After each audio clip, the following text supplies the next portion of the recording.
Hello, my name is Joe Borowski, and I'm an Augustinian pre-novice, and this is my second year of formation with the Augustinians.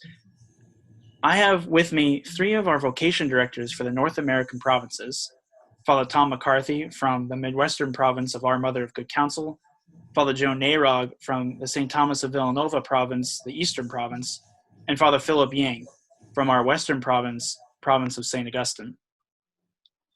The four of us wanted to get together to chat about some topics that relate to the Augustinian order and relate to St. Augustine. We hope that you find this video useful and informative, and that you may use it as a tool of discernment wherever you are on your restless journey. So we encourage you to come spend some time with the Augustinian friars and ask yourself, are you ready to become what you are not yet? Are you ready to ask God if he wants you to be an Augustinian friar? We begin by talking about the charism of the Augustinian order. So, Father Joe, I was just wondering, could you, in a word or two, describe what the charism is? Sure, Joe. I think it's really comes down to one word, really at the heart of our life together as friars, as Augustinians, is community. Community. Oh, I know in the rule, St. Augustine begins with, your main purpose of coming together is to be of one mind and one heart intent upon God. How do you live that out in community, in your specific community? Yes. So, living in our local community, there's the opportunity to follow a regular schedule together as a community. We have communal prayer, morning prayer, evening prayer, praying the liturgy of the hours. We celebrate Eucharist together, which is really at the heart of our life as Catholic Christians, but certainly as Augustinians in community. Sharing time together at meals, all of that is part of the schedule. But oftentimes the community happens spontaneously, and those sometimes are the best times. We might be at table and somebody gets the idea, hey, you want to play a game tonight, or watch a movie, or go out in the back patio and sit around the fire pit and carry on the conversation. It just can happen. And to us, it's very important because, as it says, one heart, one mind, intent upon God. You bring together this diverse group of guys with various backgrounds, and yet we come together with that one goal in mind, and we know that we're not alone on the journey. And part of that community is helping others build community beyond the Augustinians, wherever we might be assigned. Wow, mentioning going out to the back patio and having a fire and listening to it. It sounds like you guys are normal guys too. Jeez, that's great. We I like was to think just so. another question that popped into my head of um, how many friars do you live with personally?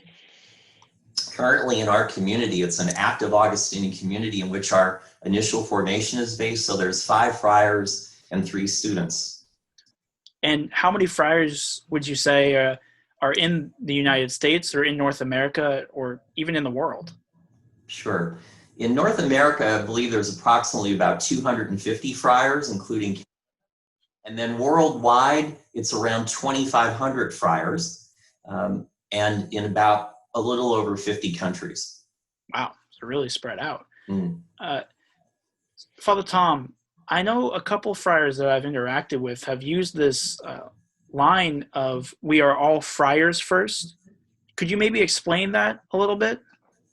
Absolutely. The word friars comes from the Latin word for brother. So when we say we're the Augustinian friars, first of all, friar comes from the mendicant tradition, and we are brothers. We're all brothers to one another, but some feel the call then to ordination. So we have both priests and brothers, but we're all friars. We're all brothers together. Thanks for that. And Father Phil, uh, as I kind of am getting this impression that, as Father Joe mentioned, his community is an active community. And does that mean that if somebody's assigned to a specific community or to a specific parish, that they're pretty much just involved in that parish or that community? So not necessarily. Although we're very much known for our parishes and high schools, our ministries are quite dynamic. First of all, I had the chance to be in South Korea with the Korean friars, and had part of my formation out there as a an excursion experience. So it was an amazing experience.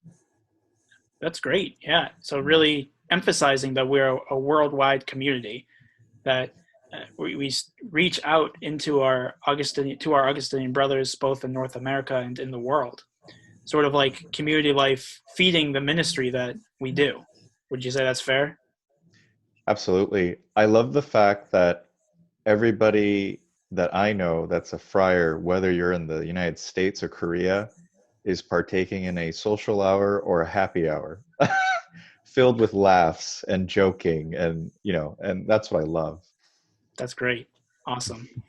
Well, thank you. Thank you, Father Joe, Father Tom, and Father Philip. It's been very informative for me, and I hope this was also informative for you. We encourage you to come back. This is a part 1 or part 2 of a 3-part series, and we hope that you join us again.